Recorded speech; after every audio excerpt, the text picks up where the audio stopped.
50 millions d'euros nets par saison. Une prime de fidélité de 100 millions d'euros nets, et c'est le loto.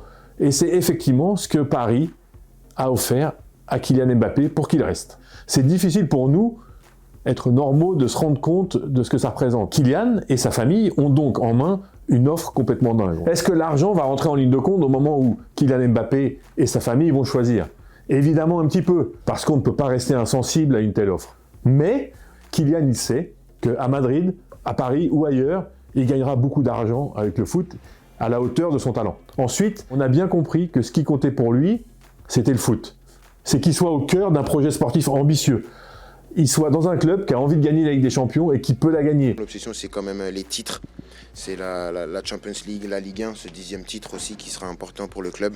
Dans un club qui va lui permettre d'être Ballon d'Or. S'il a envie de marquer l'histoire, et peut-être qu'il la marquera en gagnant avec Paris la Ligue des Champions cette saison, il va choisir le club qui correspondra le mieux sportivement à ses ambitions. C'est tout ça que Kylian, avec ses parents et sans doute son entourage, vont mettre ensemble avant de trancher.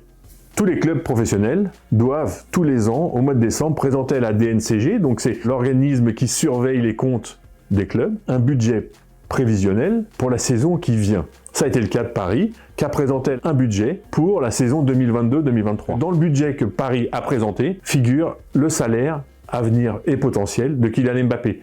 Alors, ça ne veut pas dire que Kylian Mbappé a décidé de rester, ça veut juste dire que Paris se prépare à cette possibilité-là. Et Paris budgète un Kylian Mbappé pour la prochaine saison. On a le sentiment que parce que Paris Saint-Germain est la propriété du Qatar, l'argent n'est pas un problème. Alors, effectivement, le Qatar a beaucoup d'argent. Ça n'empêche que le Qatar surveille quand même et contrôle ce qu'il dépense. Le Qatar a peut-être trouvé un moyen de faire des économies à propos de Kylian Mbappé. Le Paris Saint-Germain a acheté Kylian Mbappé à Monaco en 2017 pour 145 millions d'euros. Avec une clause qui stipule que si Kylian Mbappé prolonge à Paris, Paris devra verser à Monaco 35 millions d'euros.